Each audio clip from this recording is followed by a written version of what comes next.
जाजपुर रे बीजेपी राज्य युव मोर्चा उपसभापति संग्राम पात्रंको उपर होइथिबा मरणांतक आक्रमण घटना रे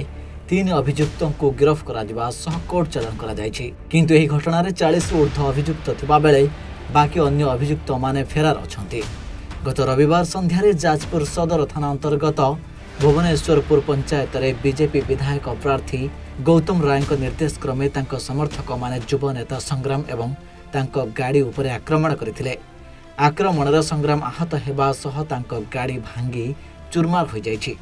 गत निर्वाचन में गौतम पराजय पई संग्राम को दायी करी एभली आक्रमण करा जाइछि।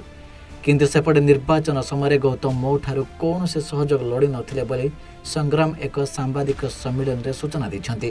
तेणु एभली आक्रमण करी मते केही डरै पारिबे नाही बोली से दृढ़ोक्ति प्रकाश करिसन्ति। जो घटना घटला से मो पर जो मरणात्मक आक्रमण हैला आक्रमण कारण है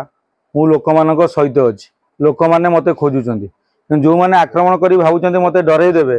जो आक्रमण करके भावुं मो गाड़ी की भांगी मत डर देवे कि मो पर मरणात्मक आक्रमण कर घरे बसजी से भूल बाटर अच्छा से अंधार अच्छा मु छात्र राजनीति आसी लड़े मु बहुत लड़िकी आसी मु लोक मान सहित थी आज भी अच्छी आगामी दिन में भी रही मो पर जिते भी आक्रमण करूँ मु लोक मान सहित रही लोक मान जवाब देवे। घटना पछरे औषध विकल ताटिया कामुड़ा इलेक्शन हारिवा निज दोष न देकी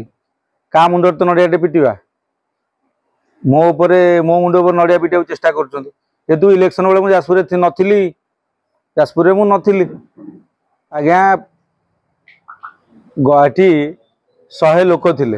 100 लोक आई विटनेस भी अच्छी लोक साक्षी भी पढ़ते एफआईआर रे जिला सभापति को उपस्थित रे जिला सभापति को इंगित रे गंडगोल होइछि आउ से निजको बचाइवाई कहते विगत दिन भी से बहुत गंडगोल एमती करती चरित्र से प्रकार सब जिन करेंगे कहे मु नी सी मत कौन सहयोग मांगे आसते कि आउ जदि मु सहयोग कलिनी सी पंचायत इलेक्शन में जो बीजेपी जो अवस्था थिला जाजपुर निर्वाचन मंडल में 40,000 रु कम भोट थिला आज 83,000 भोट पाइले एटा का पाई पाइले सी 4 वर्ष काल 5 वर्ष काल निर्वाचन मंडल में बुलते कि आमे माने बात्या बन्या